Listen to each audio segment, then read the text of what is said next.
ఏపీలో పోలీసులు ప్రభుత్వం వ్యవహరిస్తున్న తీరుపై ఇప్పుడిప్పుడే న్యాయస్థానాలకు కూడా ఒక స్పష్టత వస్తూ ఉన్నట్టుగా ఉంది. సరే, అయితే బెంచ్కు, న్యాయమూర్తికి, కోర్టుకు తీర్పులు మారుతుంటాయి, తీరుతెన్నులు కూడా మారుతుంటాయి. సరే, అన్ని బెంచ్లకు సంబంధించి, అన్ని కోర్టులకు సంబంధించి ఈ వ్యవహారం అర్థమవుతోందా లేదా అన్నది పక్కన పెడితే, నిన్న హైకోర్టు మాత్రం చాలా కీలకమైన వ్యాఖ్యలు చేసింది. ఈ రాష్ట్రంలో చూస్తూనే ఉన్నాం. గతంలో వైసీపీ హయాంలో ఎక్కడైనా తెలుగుదేశం పార్టీ నాయకుడు శ్రీకాకుళంలోనో లేకుంటే నెల్లూరులోనో గుంటూరులోనో ఎక్కడైనా అరెస్ట్ అయితే వెంటనే ఇంకా అక్కడ తీసుకొని వస్తూ ఉండగానే ఇక్కడ రమేష్ హాస్పిటల్లో ఏసీ రూమ్లో బెడ్ రెడీ అయ్యేది. రావడంలోనే మాకు అనారోగ్యం ఉందంటూ పిటిషన్లు వేసేవారు. కోర్టులు కూడా వాళ్ళ అనారోగ్యం పరిస్థితిని పరిగణలోకి తీసుకొని ఈ రమేష్ హాస్పిటల్లో జాయిన్ చేసేందుకు కూడా అవకాశం ఇచ్చేది. కానీ ఇప్పుడు చూస్తూ ఉంటే పరిస్థితి, వల్లభనేని వంశీ అనే ఆయన కళ్ళ ముందు ఎవరికి చూసినా కనిపిస్తుంది. ఆయన జైలుకి వెళ్ళినప్పుడు ఎలా ఉన్నారు, ఇప్పుడు ఎలా ఉన్నారు అనేది, బయటకు వచ్చినప్పుడు ఎంత ఇబ్బంది పడుతున్నారు అనేది చాలా క్లియర్గా అర్థమవుతుంది. కానీ ఎక్కడా కూడా ఆయన కనీస రిలీఫ్ రావడం లేదు. సరే, ఇప్పుడు వైద్య పరీక్షలు చేయించాల్సిందిగా కోర్టు ఆదేశాలు ఇచ్చింది. కాకపోతే ఇన్ని నెలల పాటు అంత ఇబ్బంది పడుతూ ఉన్నా, ఒక మనిషి అంతగా డౌన్ అయిపోతూ ఉన్నా కూడా ఏంటి పరిస్థితి, అతనికి సరైన వైద్యం అందించండి అని చెప్పే పరిస్థితి కూడా ఈ రాష్ట్రంలో లేకపోయింది.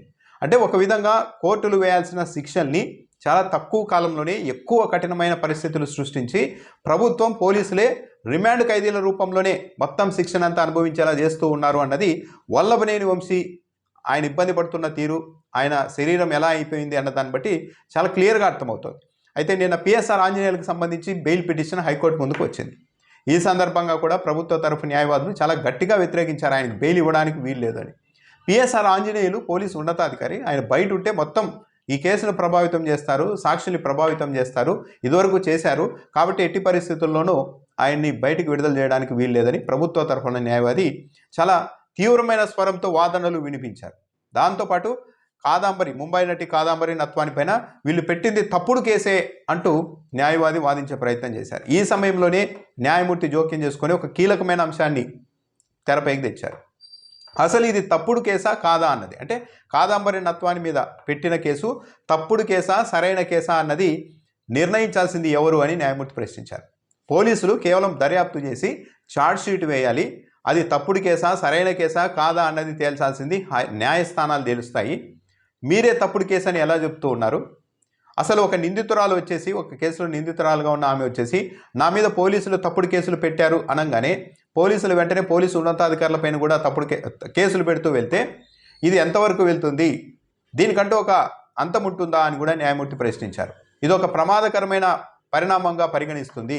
మిగిలిన కేసుల్లోని వ్యక్తులు కూడా, నిందితులు కూడా తమ పైన కూడా పోలీసు ఉన్నతాధికారులు తప్పుడు కేసులు పెట్టించారని చెప్పి పిటిషన్లు వేస్తే అప్పుడు దాని పర్యవసానాలు ఊహకైనా అందుతాయా? మిగిలిన అన్ని కేసుల్లో కూడా నిందితులు ఇదే తరహాలో పోలీసులు పెట్టేది తప్పుడు కేసు అని చెప్పి పిటిషన్లు వేస్తే, పోలీసుల మీదే కేసులు నమోదు చేస్తూ వెళ్తే తిరిగి అప్పుడు పరిణామాలు ఊహకైనా అందుతాయా అని న్యాయమూర్తి చాలా క్లియర్గా ప్రశ్నించారు. దాంతోపాటు సాక్షుల్ని 100 మంది సాక్షుల్ని విచారించాలి అన్న ఈ అంశంపైన కూడా న్యాయమూర్తి తీవ్రంగా స్పందించారు. 100 మంది సాక్షుల్ని విచారించడానికి ఇదేమైనా రాజీవ్ గాంధీ హత్య కేసా అని కూడా న్యాయస్థానం ప్రశ్నించింది. ఇది ఒక ప్రమాదకరమైన పరిణామం, దీన్ని అనుమతించే ప్రసక్తి లేదని కూడా హైకోర్టు వ్యాఖ్యానించింది. ఈ సందర్భంగానే పోలీసుల తరఫున న్యాయవాది పిఎస్ఆర్ ఆంజనేయుల ఆదేశంతోనే పోలీసు ఉన్నతాధికారులు ముంబైకి వెళ్ళి ఆమెను అరెస్ట్ చేసి తీసుకొని వచ్చారు అన్న వాదనతో కూడా న్యాయస్థానం ఏకీభవించలేదు. అసలు పిఎస్ఆర్ ఆంజనేయుల ఆదేశాలు ఇస్తే అది కరెక్టా, రైటా, రాంగా అన్నది కూడా నిర్ధారించుకోలేని పరిస్థితుల్లో ఐపీఎస్లు ఉంటారా, కింది స్థాయి ఐపీఎస్లు ఉంటారా? ఏది చెప్తే అది చేసేస్తారా?